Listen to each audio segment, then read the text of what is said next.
Hi, I'm Fred Schultz, and I'm running for president. I'm an attorney. The last 2.5 years, I've been fighting a case to throw Trump out. First, I filed to try to block him from being sworn in. That didn't work, so I've been fighting to throw him out for the last 2.5 years based on the simple concept that he lost by 3 million votes, and we have human rights and constitutional rights to an equal vote. And Judge Roberts knew that. Should have never sworn him in. Any of these judges that Trump appointed, because Trump is an illegitimate president, they are illegitimate judges, and we'll have to have them removed through impeachment. Anyway, let's get down to the heart of the matter. First of all, I did ask my attorney general at the time, Kamala Harris, to file a suit to block Trump from being sworn in. She refused. I contacted her through the hotline. She refused.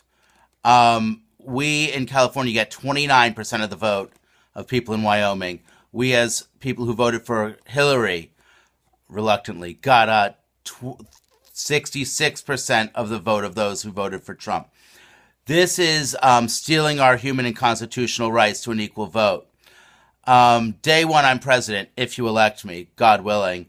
I will declare America a democracy. I will uphold our human rights, which our nation promised to uphold in the Universal Declaration of Human Rights and also in the International Covenant on Civil and Political Rights, which is we signed in 1992. That's a treaty. Treaties are the law of the land. So day one, I will annul the Electoral College. I will grant the vote to the people in our territories. Next, let's get down to the nitty-gritty. For the last several decades, I have been right about every major issue facing our nation, and all these people running against me have been wrong. Yes, Trump is incredibly evil and incredibly stupid. He's killing many, many people, obviously thousands of immigrants, sending them to their deaths, deporting them to their deaths, torturing thousands of children, of families, ripping them from their parents. That's a crime. That is a crime. That's a human rights crime, and we will prosecute him for that, of course. Of course, nobody gets away with torturing and murdering children. Not if I'm president. However, what every of these other Democratic candidates has gotten wrong, and I've gotten right. Let's start out with the wars. I opposed the war in Afghanistan. Every other person running supported that war. That's not a small deal. That's a big deal. That war has cost us almost $1 trillion so far. That war has cost thousands of our troops' lives, hundreds of thousands of Afghans' lives, for no reason. The Taliban had nothing against us. Yes, we should have gone after bin Laden after those murders, not invaded a nation. They made a mistake. Many of those running supported the Iraq war. They were wrong. That war has cost several trillions of dollars and multiples of the lives. And of course, we should not go into Iran. Enough of these wars. There's a Sunni-Shia civil war that's been going on for at least 1,000 years. We have no business getting involved with this. At all. At all. We've never taken a side, and we have no business picking a side. If we pick a side, we're just going to get clobbered by the other side. Enough. Enough already. We have no business being in that war. But I'll tell you another major issue. The major issue facing our nation right now is our nation's drug laws. I have been fighting against these drug laws for 33 years, since I figured it out when I was in high school, that these drug laws were immoral and illegal. In other words, we have human rights and constitutional rights to do to our bodies as we wish. As Thomas Jefferson said, to quote him, the legitimate powers of government extend only to such acts as are injurious to others. In other words, if you don't hurt or rob somebody else, the government has no right to be involved. At all. At all. So let's be honest about this. Every other candidate has for decades supported these drug prohibition laws, this drug war. They were all drug warriors. Either they went along with it or they shut up about it. I have been ranting about it for 33 years. I've been running for president for 18 years now as a write-in. Finally, I'm on the ballot now. but as a write-in. But now I'm on the ballot. For 18 years, I've been fighting against these drug prohibition laws, against all victimless and consensual crimes, including sex work and gambling. But the main one is these drug laws. It's led to the deaths of 17,000 people in our country a year through murder. And now, in the last 2-3 years, we've had fentanyl deaths spiking, in addition to the oxy deaths. You know, I always said that if we had drugs legal, people would be using the natural and less synthesized versions. Because they're illegal, you go to the synthetic and the more concentrated versions because they hold higher value per volume, and that also increases the value of the drugs, which create, and then when you have the cops going after the people selling it, then you have the gangs emerge, then you have the murders. This was all easily predictable, and I was predicting it, and others were. William F. Buckley, who I hate for other reasons, like his hate of Jews and whatever, communists, but, you know, Red Scare, all of that, you know, persecuting Jews for being communists. That was, you know, the McCarthy thing, McCarthyism, but that's not the point. He was right on this, and I was right on this. Any of us who said that the war on drugs was evil were right on this. And now you can't just do what some of these people want to do, which is say, oh, it's okay to carry an ounce but not a pound. No, because then you still keep that cops going after the people selling it.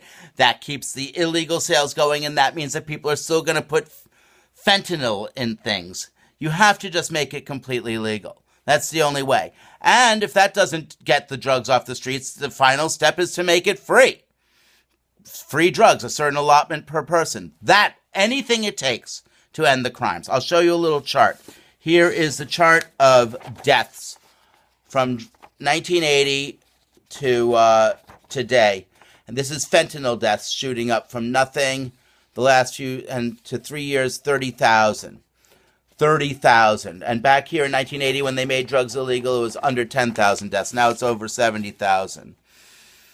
Look, by the way, you know how many people sugar kills every year worldwide? 36 million. It's responsible for 2/3 of all deaths.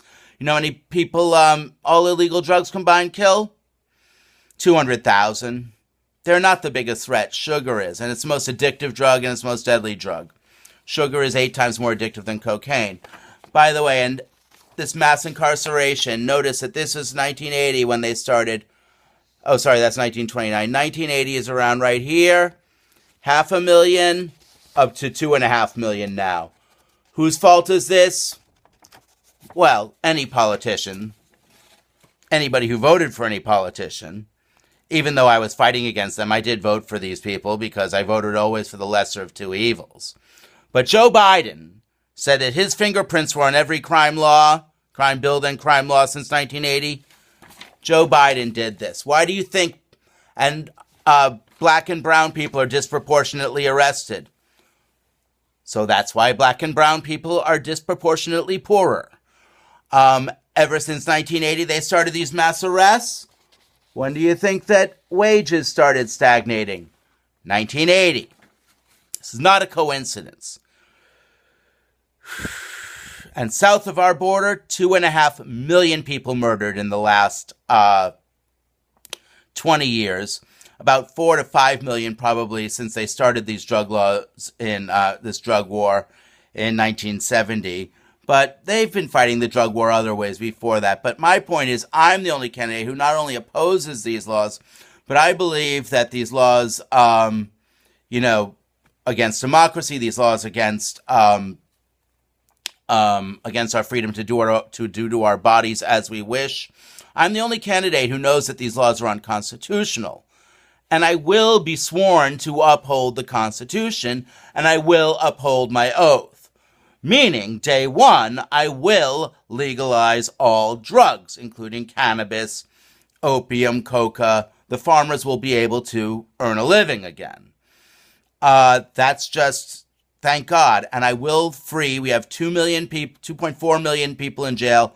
About 2 million of them, probably, hopefully, I will free. I'm sure about 1 million of them are in for victimless crimes, and another 1 million of them are probably in for too long sentences. And then there's about 70 million people with criminal records, mostly, again, for victimless or consensual crimes, who can never get a job again. We're going to have to pardon those people so they can have a second chance in life. It's only right.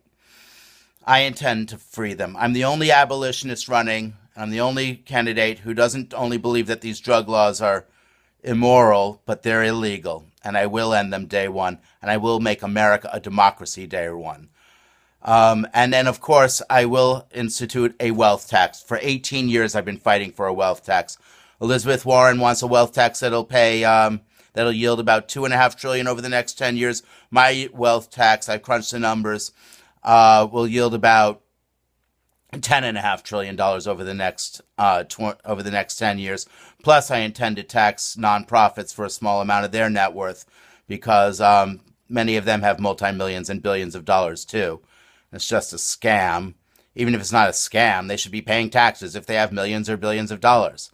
That's where the money is. That's where we need it. And we will spend it to uphold our human rights. We will have guaranteed jobs for everyone. We'll have infrastructure jobs, green jobs. We'll build incinerators around our nation and around the world. We can't have a clean world unless we give away free incinerators, because these poor countries will just continue to pollute unless we give them free incinerators. So that's jobs for us. We'll have free college, public and private, free law school, free med school in return for some public service, free housing for the homeless, affordable housing for anyone else. We can even take over all the golf courses and turn it into free housing. That would be nice. I like George Carlin's idea. May he rest in peace. And what else? Free childcare, of course. Anyway, we'll do many other great things. The main thing is we got to turn our nation into being a force of love and caring and community, instead of out to kill us, arrest us, and wage war on the rest of the world. Enough. Okay, close the camps. See you at the protest tomorrow. Love you all. Thank you. Vote for Fred. And please, $1, and I'll jump in the back of my truck and drive around the country till we win. Love you all. Thank you so much. See you soon. Thank you. Fred for president. Thank you. Woo!